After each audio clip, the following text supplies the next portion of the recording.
Bismillahirrahmanirrahim. Assalamualaikum warahmatullahi wabarakatuh.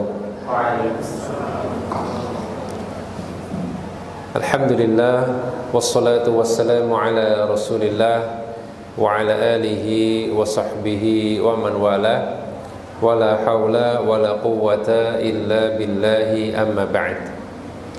Rabbi syrah li sadri wa yassir li amri wahlul 'uqdatam min lisani yafqahu qawli. Jamaah Masjid Al-Muqtasidin, rekan-rekan mahasiswa dan yang mungkin sudah bukan mahasiswa, ada enggak? Yang dimuliakan Allah Subhanahu wa taala, alhamdulillah pada sore hari ini kita dapat berkumpul di tempat yang kita cintai ini dalam rangka menunggu waktu berbuka sambil menuntut ilmu, atau kebalik, menuntut ilmu sambil menunggu waktu berbuka. Karena beda niat beda pahalanya, Mas. Kira-kira yang sambil yang mana nih ya? Sambil menunggu buka kita menuntut ilmu. Menunggu buka ada pahalanya enggak? Ya, maksud nunggu ada pahalanya ya. Kalau menunggu sholat ada pahalanya ya. Nabi SAW mengatakan, la yazalu ahadukum fis shalah madamatis sholatu tahbisuhu. Kalian senantiasa dalam kondisi sholat ketika sholat itulah yang menghalangi kalian untuk pergi. Artinya kalian duduk di masjid tujuannya cuma untuk nunggu sholat, maka selama itu dihitung pahala melaksanakan sholat. Itu kalau pahala apa? Menunggu sholat. Nah kalau menunggu buka kira-kira pahalanya pahala berbuka ya.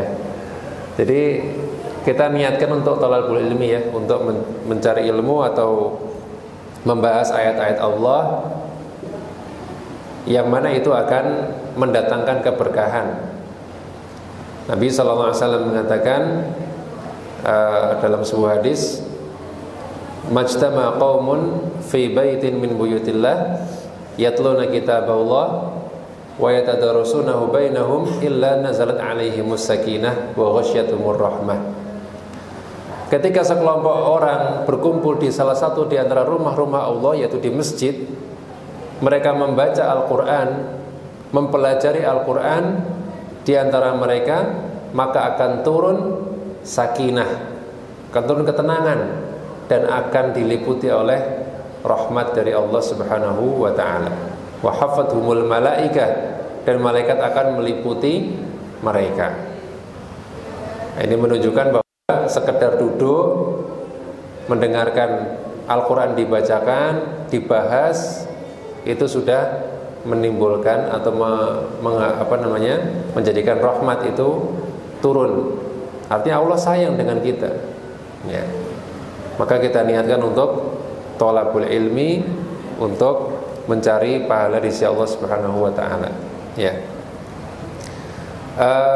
Tema kita pada sore hari ini adalah bagaimana supaya kita bermental tangguh ya, atau gimana bahasanya? Ya, menguatkan mental ya di masa sekarang. Karena memang semakin hari yang namanya tantangan hidup itu semakin berat. Saya tidak tahu apakah di zaman dulu seberat sekarang ya. Karena zaman dulu juga tantangannya berbeda. Zaman dulu mungkin orang itu transportasi tidak semaju sekarang ya. Kemana-mana jalan kaki. Dan orang zaman dulu belum banyak sebanyak sekarang ya. Interaksi sosial juga tidak sebanyak sekarang ya. Sekarang mungkin keluar dikit ke jalan raya sudah langsung menghadapi traffic yang begitu padat.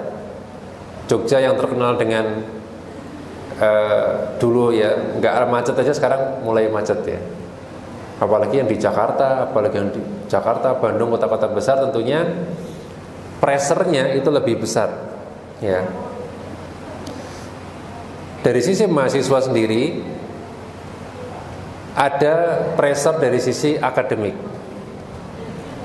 Dan karena saya pernah mahasiswa, saya bisa memahami pressure-pressure yang dialami oleh mahasiswa. Apalagi saya juga dosen ya, komplit sudah pernah jadi mahasiswa dan juga sekarang saya jadi dosen, ini sangat memahami lah ya tantangan dan juga tekanan yang dialami oleh mahasiswa sehingga mempengaruhi mental mahasiswa.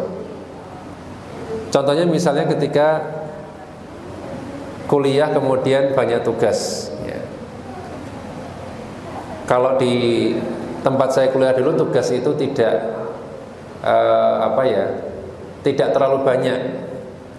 Tapi sekali ada tugas itu banyak. Maksudnya tidak rutin, tugas tidak rutin, tapi sekali ada tugas itu cukup harus memakan waktu gitu ya.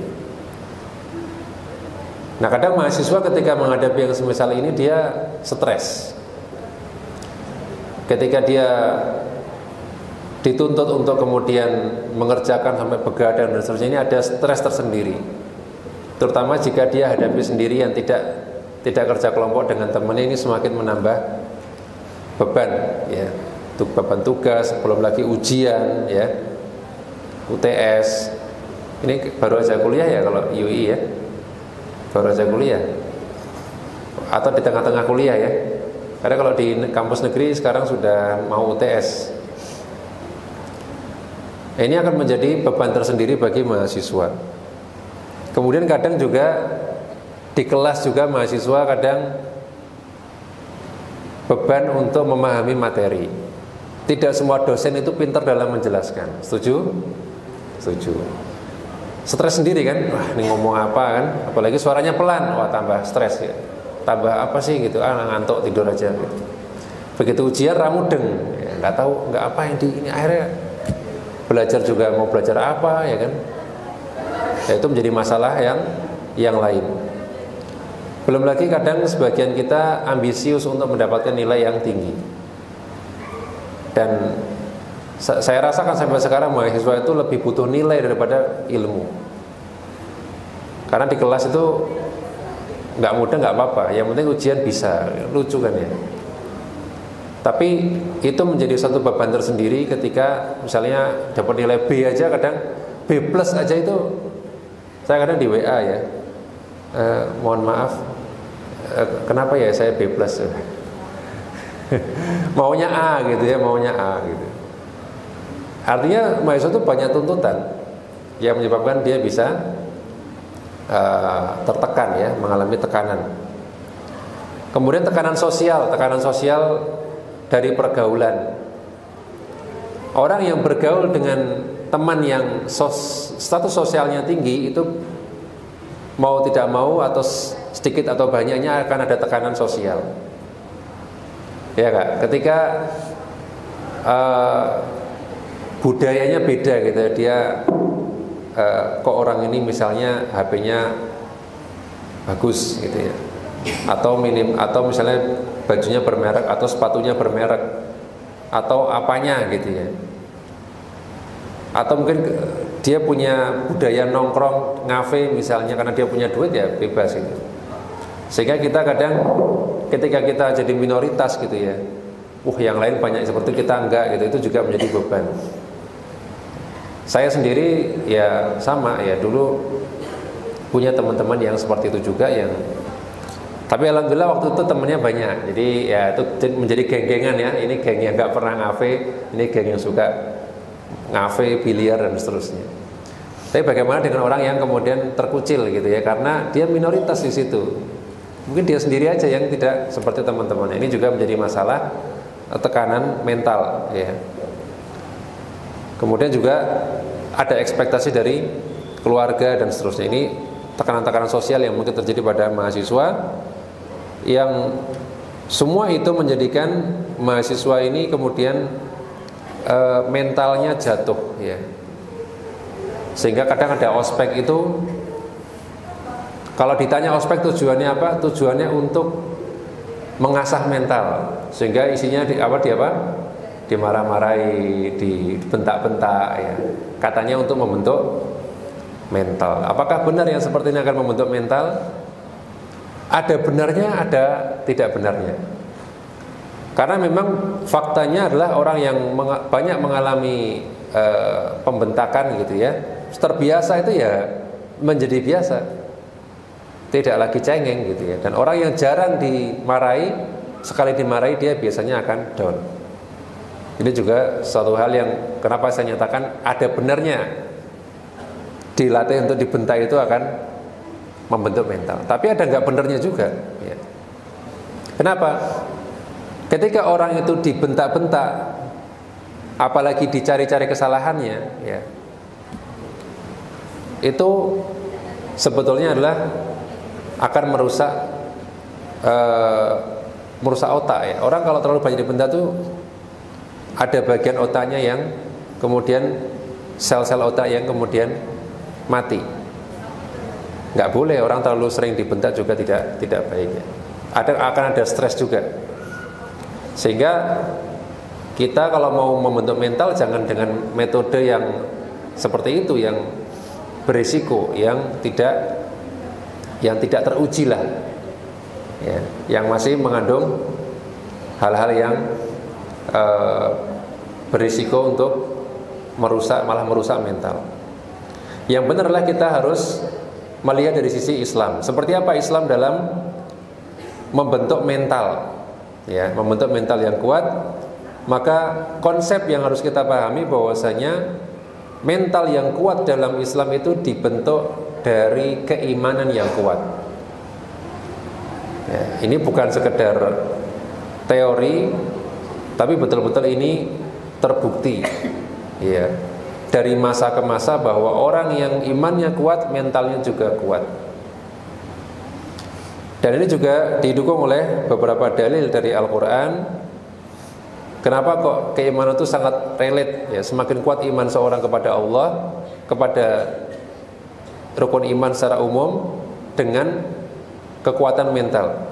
Allah Subhanahu wa taala berfirman, Allahul ladzi anzala sakinata fi qulubil mu'minin. Dialah Allah yang menurunkan ketenangan di hati-hati orang-orang yang beriman.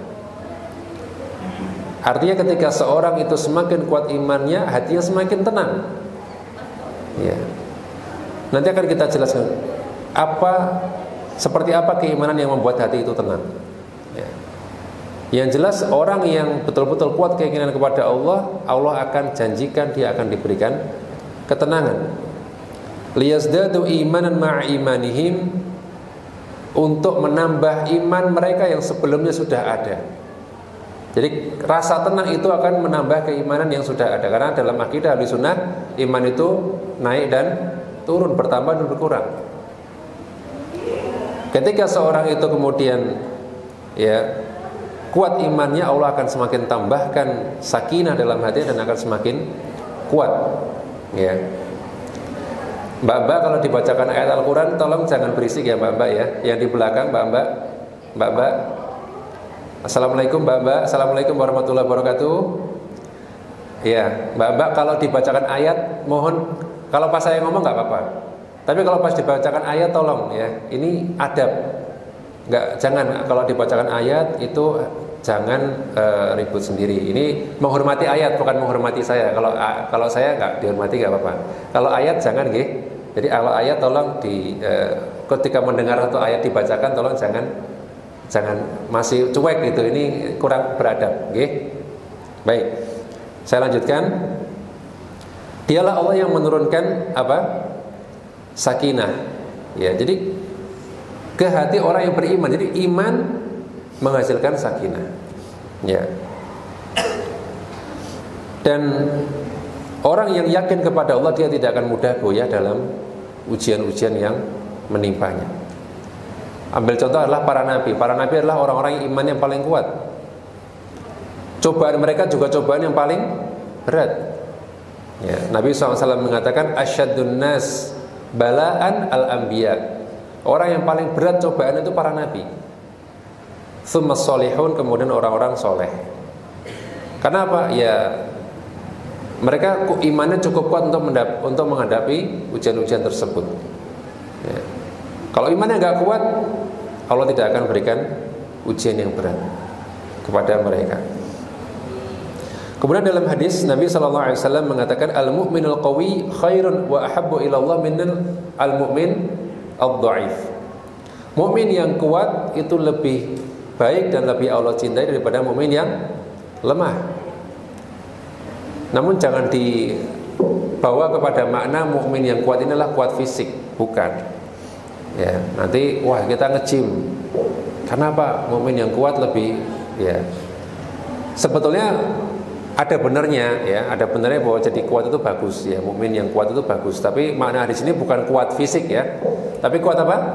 Kuat iman. Mukmin yang kuat imannya kepada Allah itu lebih baik daripada mukmin yang lemah imannya kepada Allah. Karena iman masing-masing itu berbeda-beda. Wa fi kullin khairun, dan walaupun yang ini lebih baik tapi dua-duanya tetap semuanya ada kebaikan. Yang imannya lemah pun ada kebaikan. Apa kebaikannya? Beriman. Sudah beriman itu sudah bagus, sudah sangat baik. Tapi kalau mau lebih baik adalah imannya kuat. Dan Nabi mengatakan ihris ala ma yanfa'uk. Bersemangatlah kepada hal-hal yang memberimu manfaat. Wasta'in billah wala ta'jaz. Dan mintalah tolong kepada Allah dan jangan lemah. Perhatikan di sini. Nabi mengatakan minta tolong kepada Allah. Orang yang kuat imannya kepada Allah minta tolongnya kepada Allah. Karena dia tahu Allah yang akan menolongnya. Kalau orang yang lemah imannya atau yang bahkan tidak beriman, dia akan mencari pertolongan dari selain Allah. Dia tidak langsung ke Allah, dia cari ya entah teman, entah atau mungkin narkoba, entah rokok, entah apapun, minum ya. Yang jelas dia tidak langsung kepada Allah. Padahal kalau dalam sini dikatakan wasta'in billah, kalau minta tolong kepada Allah. Nabi juga mengatakan kepada Abdullah bin Abbas, idza sta'anta fasta'in billah. Kalau kau minta tolongnya sama Allah Subhanahu wa taala. Wala ta'jaz, dan jangan lemah. Ya, jangan lemah, jangan merasa lemah. Wa in asabaka syai'un fala taqul lau anni fa'altu kadza kana kadza wa kadza. Dan jika engkau ditimpa sesuatu, janganlah engkau mengatakan andai saja saya berbuat seperti ini, niscaya yang terjadi adalah seperti ini. Berandai-andai karena menyesali sesuatu. Kalau misalnya seorang mengambil keputusan gitu ya, kemudian ternyata sesuatu itu keputusannya salah gitu ya, maka Nabi katakan jangan mengatakan andai saja. Jangan berandai-andai ya. Karena apa? Itu seperti menyalahkan takdir. Walakin qul qadarullah. Akan tapi katakanlah apa? Qadar boleh, qadarullah, qadarullahu boleh, qadarullahu boleh, qadarullahi boleh. Kalau qadarullahu itu artinya Allah telah mentakdirkan. Kalau qadaru ada daknya di tasdid juga sama artinya, qadarullahu Allah telah menetapkan. Kalau qadarullahi itu artinya takdir Allah, sama. Ya, yang diajarkan Nabi adalah mengucapkan qadarullah wa ma syaa fa'al. Allah telah mentakdirkan dan semua yang Allah kehendaki pasti terjadi. Itu berarti sudah Allah kehendaki, nggak usah menyesali. Sejak di Lauhul Mahfud yang ditulis 50.000 tahun sebelum penciptaan langit dan bumi, itu sudah ada di situ menulis bahwasanya Anda akan memutuskan ini dan akan gagal misalnya, akan salah salah dalam beri keputusan, itu sudah Allah tetapkan, nggak ada yang perlu disesali. Ya. Kata Nabi, fa inna law taftahu amala syaitan. Karena perkataan seandainya itu akan membuka pintu setan. Apa maksudnya? Membuat setan itu bisa membisiki kita untuk menyalahkan takdir. Padahal takdir itu semuanya baik. Ya, takdir itu semuanya baik, tidak ada yang jelek. Maka faedah dari hadis ini adalah kalau kita minta supaya mental kita kuat, mintanya kepada Allah. Ya, minta kepada Allah. Taib. Kemudian juga diantara pilar untuk menguatkan mental seorang adalah dia harus berusaha untuk bertawakal kepada Allah Subhanahu wa taala. Tawakal itu apa sih? Menyerahkan urusan kepada Allah Subhanahu wa taala. Bagaimana seorang bisa bertawakal ketika dia yakin bahwasanya Allah yang Maha Kuasa atas segala sesuatu, Allah yang memelihara dia. Bahkan Allah yang menjanjikan banyak hal kepada dia. Allah janjikan apa? Allah janjikan kejayaan ketika Anda bertauhid. Allah janjikan ketenangan ketika Anda beriman. Karena kita percaya dengan Allah, kita meyakini Allah itu maha menepati janjinya. Innallaha la yukhliful mi'ad. Allah tidak pernah mengingkari janjinya. Allahu ala kulli syai'in qadir. Allah maha kuasa atas segala sesuatu. Maka kita sangat aman, sangat merasa nyaman bersandar kepada Allah Subhanahu wa taala. Itulah namanya tawakal. Dan orang yang bertawakal Allah akan jamin. Wa may yatawakkal 'ala Allah fahuwa hasbuh. Siapa yang bertawakal kepada Allah maka dia akan dicukupi. Itu telah mencukupinya. Banyak di antara kita yang karena kurang yakin kepada Allah, dia akhirnya malah gagal. Padahal Allah sudah menjanjikan. Kita tuh percaya nggak sih dengan ayat ini? Percaya nggak? Percaya. Ada yang percaya nggak? Ada yang nggak percaya dengan ayat tadi nggak? Siapa yang bertawakal kepada Allah, Allah akan mencukupinya. Percaya nggak? Percaya. Kalau percaya, kenapa kita masih ragu? Kenapa kita masih kadang-kala bener Allah akan nolong nggak ya? Gitu. Kenapa harus ragu? Ya. Maka tawakal itu kunci ketahanan mental. Semakin kita yakin Allah itu maha melindungi kita, maka semakin kita akan ditolong oleh Allah Subhanahu wa ta'ala. Dan juga diikuti dengan sabar. Allah Ta'ala mengatakan wasta'inu bis sabri was shalah. Dan mohonlah pertolongan kepada Allah dengan sabar. Ya. Dan Allah menangkan setiap pasukan yang melawan musuh dengan kesabaran. Ya. Allah tolong dengan kesabaran. Makanya dalam Al-Quran disebutkan, ya, saya lupa ayatnya, wa iyyakum minkum asyruna sabirun. Saya lupa ayatnya ya, tapi jika di antara kalian ada 200 orang yang atau 100 orang yang sabar, Allah tidak menyebutkan 100 orang yang kuat. Jika ada di antara kalian ya 1000 orang yang sabar, dia akan bisa mengalahkan 2000 orang. Nah, Allah tidak mengatakan di antara kalian ada 1000 orang yang kuat, cerdas, apa enggak? Kalau ada di antara kalian 1000 orang yang sabar, dia akan bisa mengalahkan 2000. Sehingga sabar itu juga kunci kemenangan, kunci kekuatan mental. Ya. Dan ini namanya tawakal tentunya bukan sekedar pasrah saja, tapi kita tetap berusaha. Yaitu namanya tawakal yang benar. Ya. Taib. Kemudian di antara kunci untuk menguatkan mental juga adalah dengan banyak berzikir, mengingat Allah Subhanahu wa ta'ala. Ya. Lisannya basah dengan zikrullah. Membiasakan zikir kepada Allah dalam segala kondisi. Allah Subhanahu wa ta'ala mengatakan alladzina amanu wa tatma'innu qulubuhum bi dzikrillah. Orang-orang yang beriman yang hati mereka menjadi tenang dengan mengingat Allah Subhanahu wa ta'ala, menyebut Allah Subhanahu wa ta'ala. Zikir itu bisa bermakna mengingat, bisa bermakna apa? Menyebut nama Allah Subhanahu wa ta'ala. Ala bi dzikrillahi tatmainul qulub. Ingatlah, dengan zikir kepada Allah maka hati menjadi tenang. Kebiasaan kita, ada sebagian kita ya, bukan yang di sini insyaallah ya. Kalau kaget apa yang dia baca, apa yang dia ucapkan, tidak selalu kalimat thayyibah kan ya. Kadangkala dia mengucapkan nama hewan tapi dipelesetin. Nama hewan berkaki 4 tapi diplesetin. Paham nggak maksud saya? Anjing, tapi kadang huruf terakhirnya diganti R, diganti S ya. Ada banyak. Apa faedahnya? Ya. Kenapa tidak mengucapkan kalimat thayyibah padahal muslim?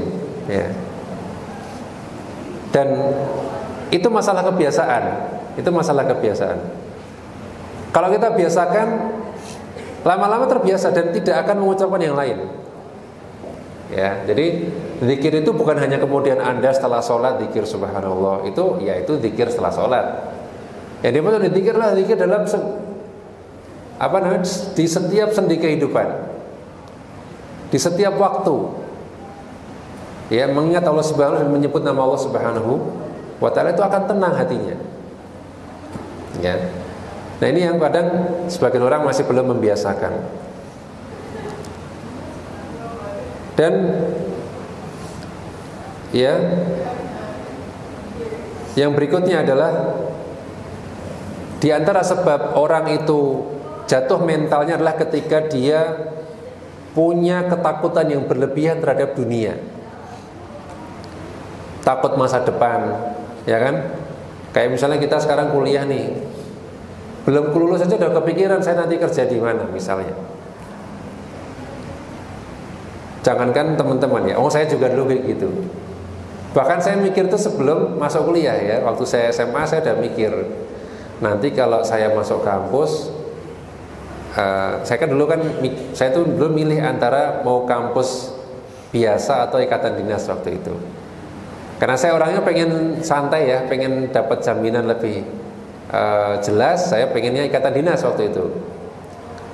Cuman saya keterima di suatu universitas yang itu bisa dibilang diimpikan oleh banyak orang. Nah, kemudian pas saya minta saran, ternyata banyak yang menyarankan saya nggak usah ikatan dinas, saya ke kampus tersebut, kampus yang dulu saya kuliah. Dan yang menjadi keraguan saya adalah itu tadi, kalau lulus kan belum jaminan kerja. Itu aja udah saya pikirin gitu. Mikirnya udah sangat jauh sekali, padahal kita ngalami kuliah aja belum ya. Tapi sudah jauh sekali. Nah, akhirnya waktu itu saya minta pertimbangan orang tua. Karena bagaimanapun orang tua yang sudah punya asam garam ya. Sehingga akhirnya disarankan saya ngambil aja di kampus tersebut. Walaupun awalnya harapan orang tua itu adalah saya di ikatan dinas karena gratis ya. Walhamdulillah akhirnya ketakutan itu hilang. Ya, dan ya tinggal kerja aja gitu ya. Bukan sesuatu yang sulit gitu ya. Artinya kadang apa yang kita khawatirkan itu ya hanya sekedar kekhawatiran gitu. Teman-teman yang dari dulu mikir macam-macam itu ya akhirnya tetap kerja juga gitu ya. Yang khawatir mikir ini itu ya ternyata ya tetap nggak terjadi gitu ya. Sehingga buat apa kita terlalu memikirkan masa depan yang sifatnya duniawi? Kenapa kita nggak mikir masa depan yang lebih jelas yaitu akhirat? Ya. Maka Allah Subhanahu wa taala dalam Al-Qur'an menyebutkan tentang hakikat dunia agar kita paham. Dunia ini nggak harus segitunya dipikirkan banget. Allah Ta'ala mengatakan, "I'lamu annamal hayatud dunya la'ibu wa lahu." Dan ketahuilah bahwasanya kehidupan dunia itu ya hanyalah permainan dan juga senda gurau. Enggak serius. Enggak harus seserius itu dalam mengejar dunia. Dan Allah Ta'ala mengatakan dalam Al-Quran, yaitu ketika ada seorang menasihati Qarun, apa yang disampaikan kepada Qarun, ya, wabtaghi fima atakallahu daral akhirah wa la tansa nasibaka minad dunya. Wahai Qarun, kejarlah dengan apa yang Allah berikan kepadamu berupa dunia. Kejarlah akhirat. Dengan apa yang kau berikan berupa dunia, itu kejarlah akhirat. Wala tansa nasibaka minad dunya, namun janganlah lupakan bagianmu di dunia. Jadi Allah menjelaskan fokus kita adalah akhirat, bukan dunia. Bahkan apa yang Allah berikan kepada kita berupa dunia, harta dan segala macam itu kita gunakan untuk akhirat. Dan ayat lain banyak yang menyebutkan tentang hal ini. Ya, wal akhiratu khairun wa abqa. Akhirat lebih baik dan lebih kekal. Ya. Jadi ketika seorang itu berlebihan dalam menyikapi dunia, ketika dia mengejar dunia yang terlalu ambisius, ketakutannya pun semakin membesar. Trust me, ya. Orang yang semakin besar ambisinya terhadap dunia, ketakutannya pun semakin besar. Sebaliknya orang yang memandang dunia itu hanya sebagai tempat mampir saja dan fokusnya akhirat, maka segala hal tentang dunia juga menjadi remeh. Dia tidak takut, tidak khawatir lagi. Ya, dalam sebuah hadis juga disebutkan bahwasanya siapa yang menjadikan dunia itu di depan matanya, ya, baina ainaihi, dia jadikan di depan matanya, yang dia kejar, maka akan kefakiran itu akan dijadikan di antara kedua matanya. Ja'alahullahu, Allah akan jadikan al-faqra baina ainaihi, kefakiran itu akan ada di depan matanya. Dia merasa kurang terus, merasa takut, miskin dan seterusnya. Itu kalau dia mengejar dunia. Dan siapa yang akhirat itu adalah tujuannya, maka Allah akan jadikan dunia itu mengejarnya dengan hina. Paham nggak? Dia nggak ngejar dunia, tapi dunia itu malah mengikutinya. Ya. Maka kembali kita orientasikan ulang tujuan hidup kita itu bukan, jangan terlalu ke duniawi banget, tapi kita harus ke akhirat. Tapi tadi disebutkan dalam Al-Quran apa? Jangan lupakan dunia. Penting, dunia penting. Ya, nafkah, harta penting. Tapi itu bukan sebagai fokus. Ya. Nah, ini ya hadisnya. Man kanatid dunya hammahu farraqallahu alaihi amrah. Siapa yang menjadikan dunia sebagai fokusnya, Allah akan cerai-beraikan urusannya. Wa ja'ala faqrahu baina ainaihi. Allah akan jadikan kefakiran itu ada di depan matanya. Terus merasa takut miskin, takut kurang, takut apa. Ya. Walam yatihi minad dunya illa ma kutibalah. Dan dunia itu tidak akan datang kepadanya kecuali sebatas yang Allah tetapkan. Cuma dapat, udah dikejar, cuma dapat sekedar yang dia dapatkan. Tapi kalau ngejar akhirat, dunia akan mengikutinya dengan hina. Ya. Dunia yang malah akan mengejarnya. Ini kalau kita mau terbebas dari tekanan mental karena urusan dunia. Akhirat sudah ada jaminan ketenangan, dan bahkan dunia itu tidak perlu dikhawatirkan karena dunia akan mengejar. Ya. Kemudian juga diantara cara membangun mental yang kuat adalah dengan belajar bersyukur dengan apa yang Allah berikan kepada kita. Jangankan teman-teman itu belum mengalami apa yang dialami oleh orang-orang yang sudah kerja, sudah punya anak ya, dan sudah di dunia kerja yang mungkin banyak jegal-menjegal, trik-intrik dan seterusnya yang wah sudah berbeda lah. Saya merasakan bedanya ketika mahasiswa dengan ketika kerja itu sudah beda. Kadang-kala ada orang yang mendapatkan lebih dari apa yang kita dapatkan, itu hasadnya muncul sehingga stres gitu. Kok dia sudah ini ya, sudah punya mobil baru, saya belum. Kok dia sudah ini, sudah naik pangkat, saya masih gini-gini aja. Itu membuat pikiran. Dan itu sebabnya satu, karena tidak bersyukur. Kalau teman-teman mungkin belum terlalu merasakan soalnya. Ya, karena hanya masalah persaingan, paling persaingan IPK, persaingan apa, enggak signifikan lah. Jadi kalau sudah di kerja itu hasad itu sering timbul, itu sebabnya satu karena tidak bersyukur dengan apa yang Allah berikan kepada dia. Ya. Menjadikan stres. Makanya Allah menjamin orang yang bersyukur itu akan ditambah apa? Nikmatnya. Ya.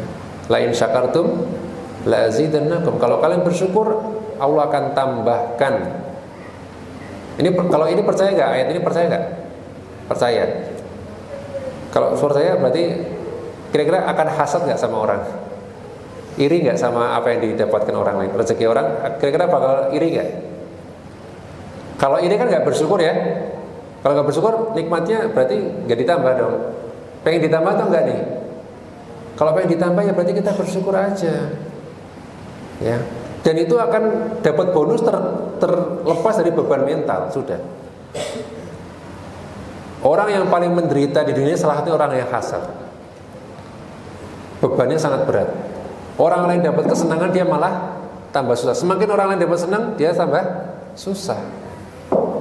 Makanya jalannya adalah dengan bersyukur, ya. Dan Nabi mengatakan, "Unzuru ila man huwa asfala minkum wa la tanzuru ila man huwa fawqakum." Ya.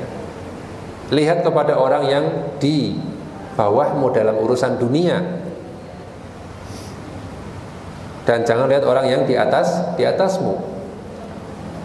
Fa wa ajdaru alla yazdaru ni'matallah 'alaikum.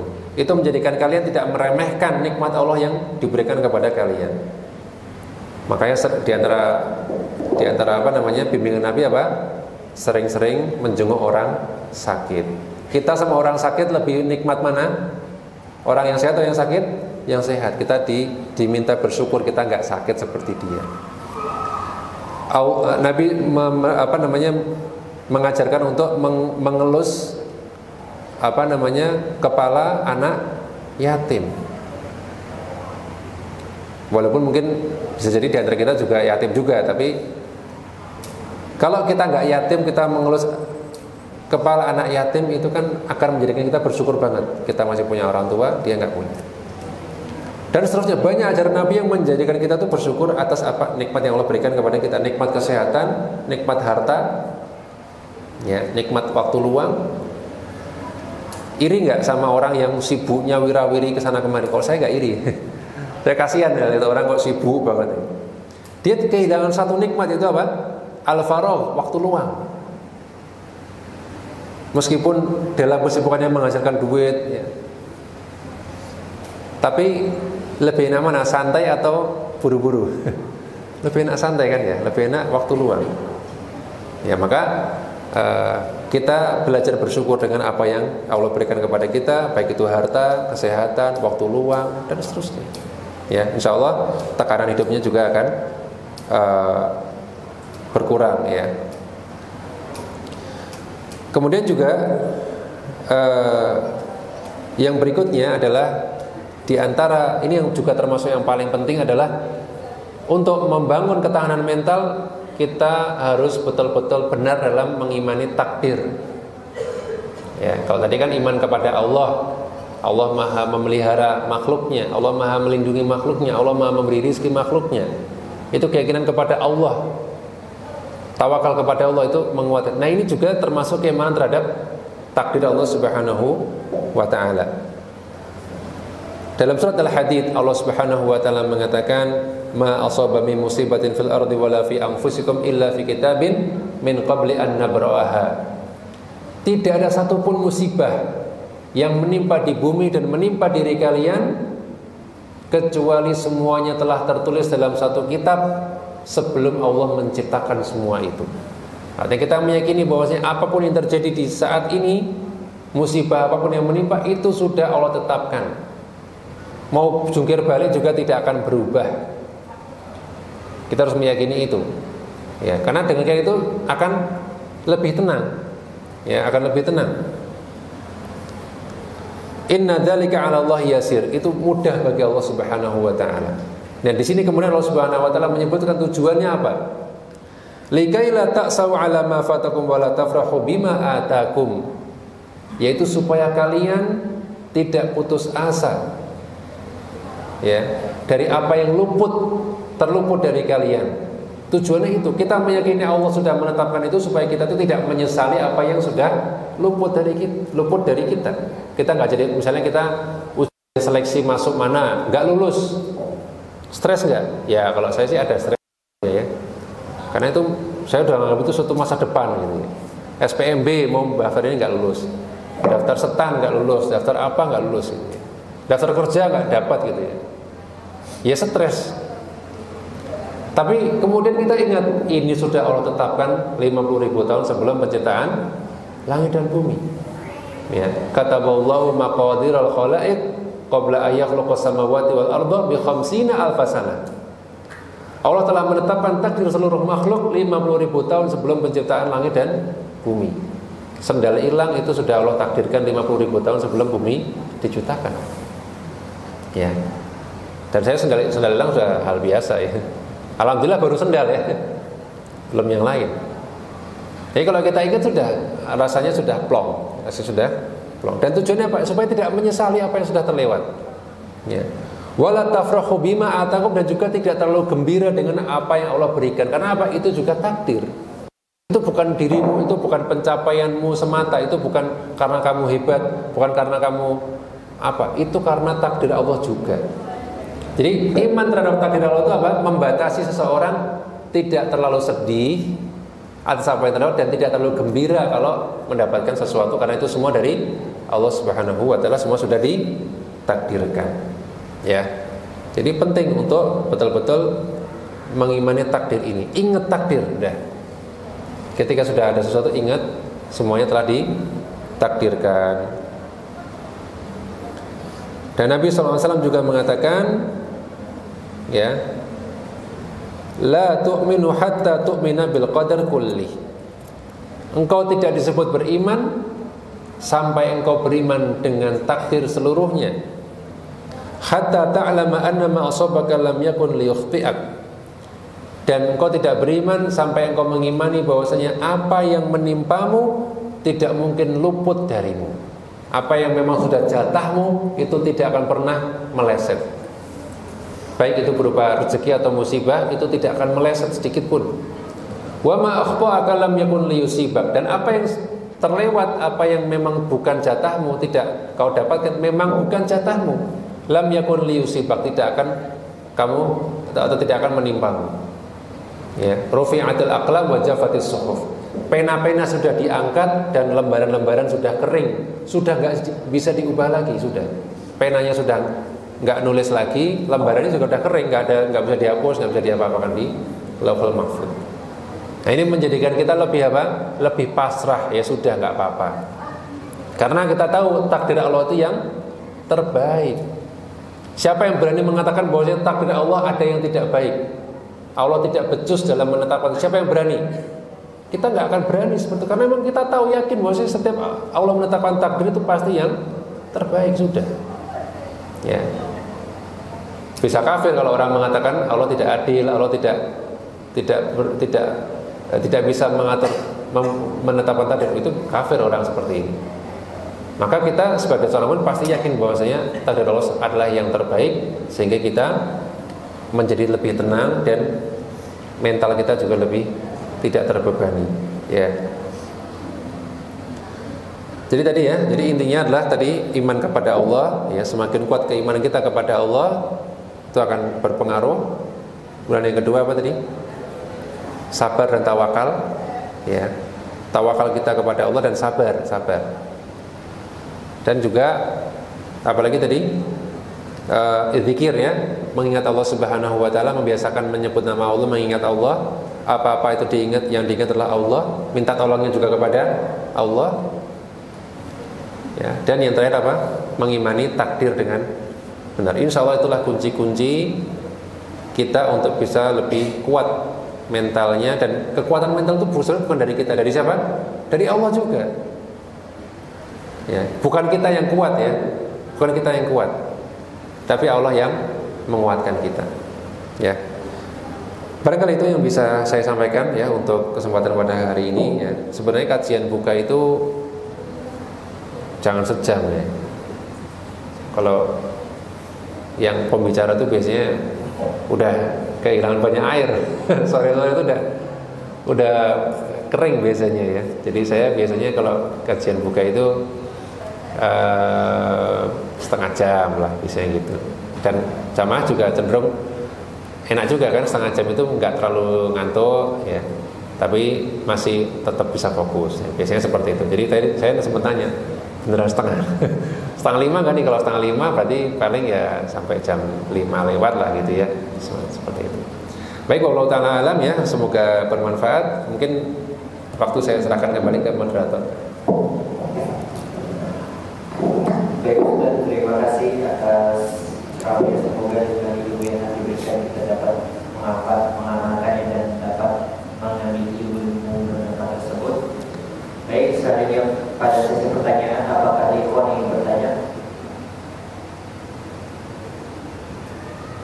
Alhamdulillah nggak ada.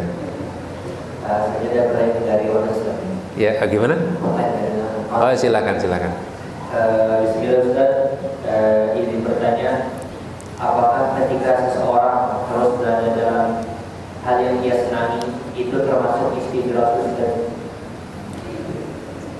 Bisa iya, bisa tidak. Karena istidraj itu adalah kaitannya dengan kemaksiatan yang dilakukan oleh seorang, kemudian Allah berikan kemudahan. Jadi bukan nikmat ya, bukan nikmatnya yang istidraj itu bukan. Ada orang soleh dapat nikmat terus, ya bukan istidraj. Tapi ingat, nikmat itu adalah ujian. Kalau orang soleh itu dia bisa lolos dari ujian tersebut. Dapat nikmat ya dia syukuri dengan mengakui itu dari Allah dan dia manfaat untuk ketaatan kepada Allah. Dan dia dapat nikmat terus, ya sudah, itu berarti karunia dari Allah Subhanahu wa taala. Dan bukan istidraj. Kalau menikmat tersebut yang mendapatkan nikmat terus adalah orang yang soleh, orang yang baik. Nah, barulah orang yang kok jahat, maksiat, dapat nikmat terus, itulah namanya istidraj. Jadi bukan nikmatnya tapi kemaksiatan yang terus Allah biarkan. Allah tidak tegur dengan suatu sakit, dengan suatu kemudian Allah hentikan dengan misalnya dia mungkin dia bandar judi, kaya terus, nggak pernah rugi. Nah, atau penggiat riba, kaya dan mungkin nggak pernah dapat musibah, meskipun banyak penggiat riba yang dapat musibah karena hartanya nggak berkah. Tapi ada juga yang Allah tidak tegur sama sekali. Nah, itulah yang disebut sanastadrijuhum min haitsu la ya'lamun. Kami istidrajkan dia, kami arahkan dia pelan-pelan kepada kehancuran. Ini lebih bahaya daripada kalau Allah tegur ya. Nah, maka semata-mata dapat nikmat belum tentu istidraj, tapi kalau orang itu dapat nikmat dan terus bermaksiat kepada Allah, maka itulah yang disebut dengan istidraj. Wallahu taala a'lam bishawab. Terima kasih atas jawabannya. Semoga dari jawaban tersebut dapat terjawab sehingga terkait pertanyaan. Ustaz selanjutnya ya. Baik, alhamdulillah jamaah yang dimuliakan Allah Subhanahu wa taala, kita sudah membahas materi tentang bagaimana menguatkan mental ya di masa yang penuh dengan cobaan, penuh dengan tantangan, penuh dengan hal-hal yang akan menguras pikiran kita. Sebenarnya rangkuman dari semua itu adalah satu, yaitu dekat dengan Allah. Itu aja sebenarnya. Semua itu kan intinya kan dekat dengan Allah ya, zikir, mengingat Allah, iman kepada Allah, mengimani takdir. Itu semua karena kita dekat dengan Allah dan kita dekat dengan agama. Ya, makanya kalau kita lihat orang-orang yang banyak bunuh diri, ya orang yang jauh dari agama. Orang yang kuat mentalnya, yang cobaannya banyak tapi tetap kuat, itu orang yang kuat agamanya. Udah itu aja sebenarnya. Makanya teman-teman kalau mau kuat agamanya, banyak-banyaklah bermajelis ilmu. Akan selalu diingatkan terus. So, mungkin lupa diingatkan terus. Nah, ya kalau nggak pernah ngaji, ya itu rawan nanti kena mental. Ya, dan Nabi mengatakan alaikum bil jamaah, hendaknya kamu itu berjamaah bareng-bareng seperti ini. Fa inna madhibu yaqulul qasiyah. Karena serigala itu cuma makan yang sendirian, domba-domba sendiri itu yang dimakan. Kalau kayak gini, ya walaupun serigala berani maju tapi banyak, ya, dia cenderung akan tidak langsung menyergap. Maka kita berusaha cari teman ya yang kemudian bisa saling mengingatkan, maka insya Allah kita akan dekat dengan Allah dan itu akan membantu menguatkan mental kita ya. Barangkali itu yang bisa saya sampaikan ya. Yaitu dengan doa kafatul majlis, subhanakallahumma bihamdika asyhadu an la ilaha illa anta astaghfiruka wa atubu ilaik. Wassalamualaikum warahmatullahi wabarakatuh.